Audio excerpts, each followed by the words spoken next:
Anak dah pilih kos, dah hantar, tiba-tiba nak tukar lain, dah tak boleh kan kalau dah hantar. Okey, bagi menjawab persoalan ni, alhamdulillah saya dah mendapat jawapan daripada UP_TVET berkaitan dengan soalan ini. Dan sebenarnya ramai yang dapat situasi yang macam ni. So bagi menjawab persoalan ini, saya buat dalam bentuk video supaya tuan-tuan dan puan dapat kongsikan maklumat ini, info ini kepada ramai lagi adik-adik kita yang dah apply UP_TVET yang mana mereka dah hantar tapi nak kemas kini tak boleh.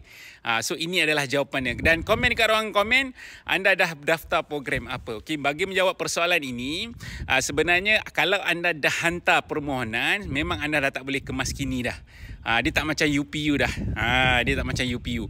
So UP_TVET berbeza, di mana kalau anda dah hantar permohonan program, dan basically untuk anda nak kemas kini dah tak boleh.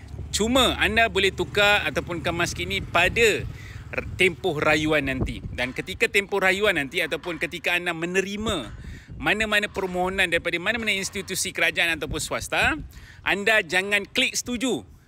Jangan klik setuju kalau anda rasa anda nak tukar bidang. So apa yang anda perlu buat adalah anda buat rayuan untuk tukar bidang yang anda nak. Itu adalah caranya. So untuk menjawab persoalan ini, saya harap tuan-tuan dan puan jangan risau, anda dah submit. Walaupun anda dah submit, kalau nak kemas kini, nak tukar bidang, tukar ketika tempoh rayuan. Dan kalau anda dah terima mana-mana institusi, jangan klik setuju. So, kerana kalau anda dah klik setuju, maksudnya anda menerima tawaran tersebut lah.